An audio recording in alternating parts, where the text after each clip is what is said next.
Bonjour à toutes et à tous et bienvenue dans votre magazine quotidien Smart Éducation, un magazine, vous le savez, dédié à la formation, aux nouveaux métiers, aux nouvelles pédagogies, le rendez-vous qui donne un futur à la jeune génération. Aujourd'hui, une formation en création littéraire et en ligne.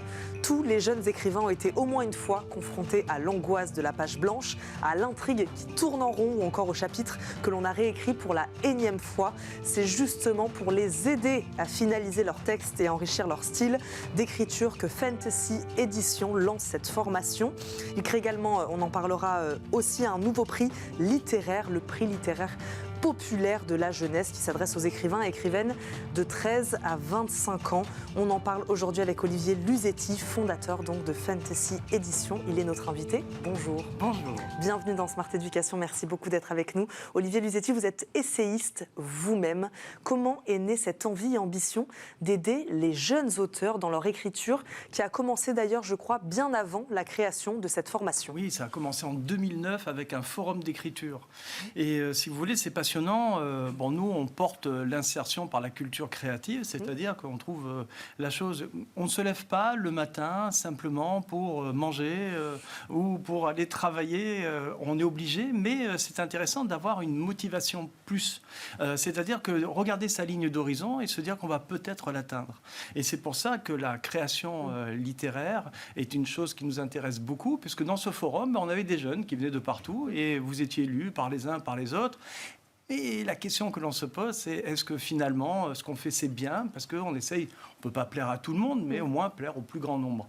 Et surtout, la véritable question, c'était est-ce qu'il y a vraiment des points précis, factuels, qui sortent simplement de l'opinion? Parce que quelque part, tout le monde a un nez au milieu de la figure, donc tout le monde a une opinion. Et donc, mais l'écrivain, lui, ne sait pas. C'est-à-dire plus de descriptions, moins de descriptions, suivant le tempérament des uns et des autres. Et donc, j'ai fait des recherches. J'ai vraiment voulu savoir et je pense avoir trouvé... Donc, vous aviez identifié quoi? Les principales difficultés que peuvent rencontrer les jeunes auteurs, les auteurs amateurs, c'est ça? On identifie les problèmes? Tout à fait, parce qu'en fin de compte, ils sont très nombreux. Déjà, comme dit Goethe, pour écrire, il faut avoir quelque chose à dire. Donc, si vous n'avez rien à dire, il ne faut pas écrire. Après, moi, je me base vraiment avec Robert Louis Stevenson, c'est-à-dire L'île au trésor, c'est on écrit une histoire. La littérature, c'est d'abord écrire une histoire. Bon, une fois, c'est très important, on a un thème, on a une idée, on va l'écrire, mais qu'est-ce qu'un éditeur? Un éditeur, c'est chercher la singularité, mais une singularité qui pointe à l'universel. C'est-à-dire, il faut garder votre couleur, il faut garder votre personnalité, il faut nourrir l'arc-en-ciel de l'existence, mais comment faire pour plaire au plus grand nombre? Et là, il y a des clés, il y a des principes. En gros, si vous voulez, je dirais que le tableau vous appartient. Il n'y a personne qui va vous apprendre à peindre le tableau. Mais par contre, les principes, c'est le cadre pour mettre en valeur votre tableau. Eh bien, on va rentrer dans le cadre, évidemment, avec vous. Moi, j'avais une question, puisqu'on a l'impression quand même que derrière tout ça se cache l'accessibilité. Essayer de rendre l'écriture, la création littéraire accessible au plus grand nombre. Ça, vous l'avez dit. C'est-à-dire, est-ce que vous constatiez à l'époque qu'il y avait des inégalités dans l'accès à l'écriture, ou encore aujourd'hui? Voilà. Et d'où cette formation-là? Écoutez, en France, on avait les ateliers d'écriture, donc faire des exercices pour arriver à écrire. Les Américains avaient le creative writing, donc eux, si vous voulez, pour eux, ça s'apprend. Et nous, on a eu l'un des plus grands sur le style, c'était Antoine Albalat, qui a été récompensé par l'Académie française. Et là-dessus, je me suis appuyé sur ses travaux. Oui, il y a une espèce... Vous avez les gardiens du temple, si vous voulez. Moi, je les appelle les gardiens du temple. C'est des gens très sympathiques. Ils sont tous souriants et tout ça. Mais l'écriture est élitiste. Donc, tout le monde n'y a pas accès. Vous faites Mumuse, mais les grands, eux, voilà. Bon, en fin de compte, elle est élitiste dans le sens, comme disait Buffon, le génie est une longue patience. Donc, plus vous travaillez, plus vous écrivez, plus vous retravaillez, eh bien, vous allez vous améliorer. Voilà. Après, il y a toujours des génies, mais génie, c'est combien? C'est 0,1 sur 1000. Mais qu'est-ce qui la rend élitiste, cette pratique de l'écriture? C'est l'offre de formation. Aujourd'hui, qu'est-ce qu'on peut faire quand on est jeune auteur, qu'on a envie d'écrire, qu'on a envie d'apprendre à écrire? Quelle formation s'offre à lui, privée, publique? Voilà, dites-nous si l'offre est là, suffisamment là. Et qu'est-ce qui fait qu'aujourd'hui, puisque vous parlez d'offres élitistes, voilà, expliquez-nous. Dans le sens, si vous voulez, qu'à l'heure actuelle, ça s'apprend en université. Depuis peu, je crois que c'est l'Académie du Havre, l'Université du Havre, pardon, en 2013, qui a commencé. Nous, on s'adresse à tous les âges, donc aussi bien des personnes aussi autistes, des personnes avec des cheveux verts. Il y a de tout. Il y a personnes, jeunes femmes, qui avait fait 2 tentatives de suicide, c'est compliqué. Je vais dans un lycée, je parle, on me donne des textes, et puis je tombe sur son texte, et puis je trouve qu'il y a vraiment une écriture, donc je fais attention à ne pas la blesser, à lui montrer comment on peut améliorer un texte, parce qu'il y a des clés vraiment factuelles. Et la personne, écoutez, c'était génial, elle a eu un prix, elle en a eu même un 2e, et c'est une simple lycéenne, et qui après est allée en université. Donc voilà, il y a les jeunes ont vraiment une motivation extraordinaire à faire. Il faut aller vers eux, ne pas dire élitiste dans le sens que nous, on fait une formation en ligne ouverte à tous et toutes. Donc, c'est une une formation. Et elle est accessible à tout le monde. Qu'est-ce qui la rend accessible à tous? Déjà, déjà, son côté en ligne, en effet, rend cette formation très flexible. Oui, complètement. Qu'est-ce qui la rend aussi accessible à tous? Eh bien, si vous voulez, on a essayé vraiment une idée, un principe par minute. On a essayé de rendre ça le plus ouvert possible, dans le sens de rendre ça ludique et pédagogique. Alors ça, c'est compliqué. C'était difficile. Tout le monde n'a pas le talent de Jean d'Ormesson, vous voyez. Donc, vous ne pouvez pas parler comme ça pendant une demi-heure. Ah oui, ceux qui sont vraiment très intéressés. Mais au début, on n'est pas spécialement intéressé par le style. On veut simplement écrire. Ouais. Mais après, quand vous êtes pris les doigts dans les maisons d'édition qui se referment systématiquement, vous dites, il y a bien quelque chose qui cloche. Donc, comment faire pour s'améliorer? Et là, il n'y a plus rien. C'est fini, c'est terminé. Une maison d'édition n'a pas vocation à vous expliquer comment faire. Simplement vous dire, faites mieux.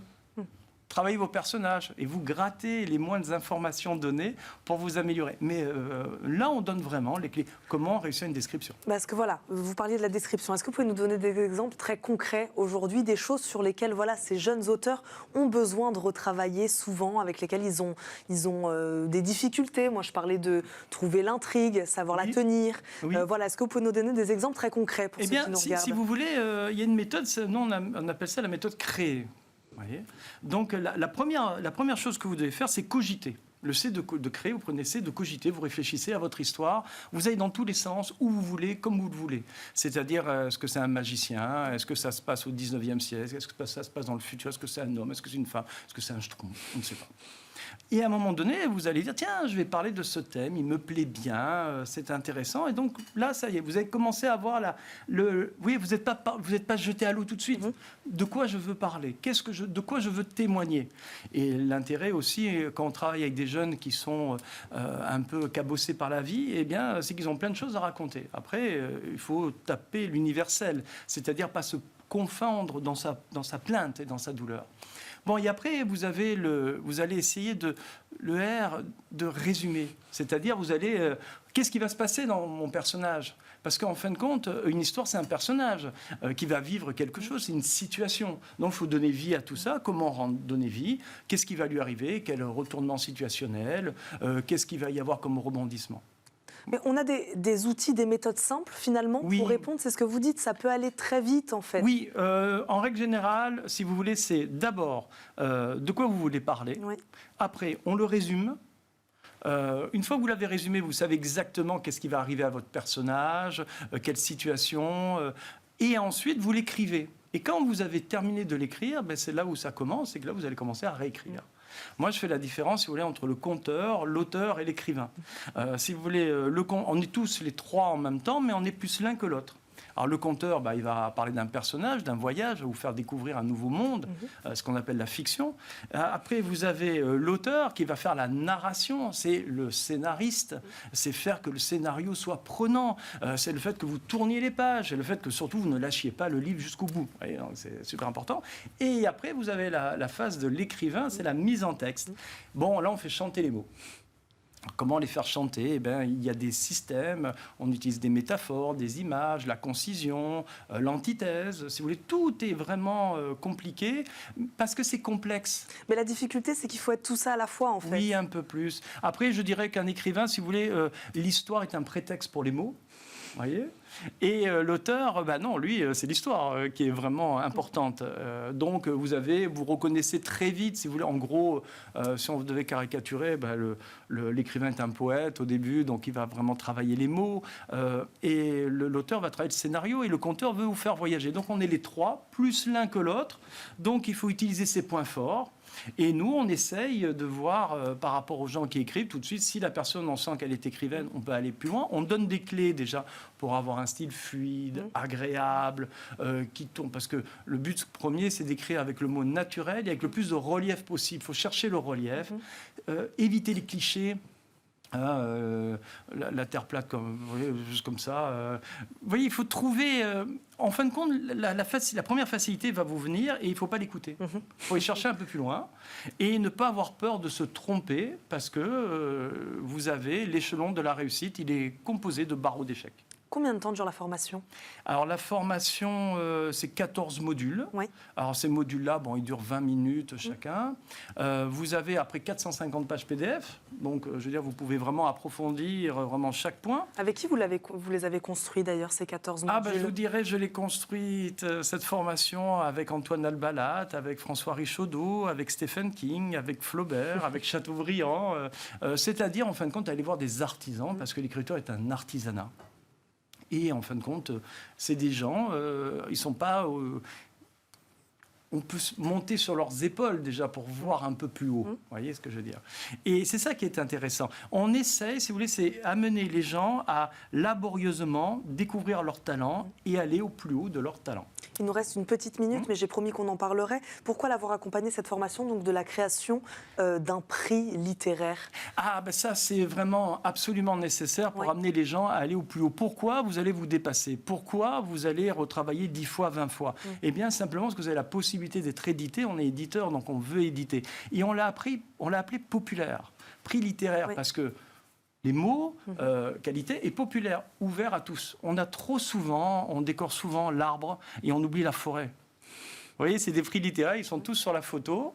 Il y a 3-4 jeunes, mais la multitude qui est derrière, qui pourrait, grâce à ces gardiens du temple, ne viennent pas.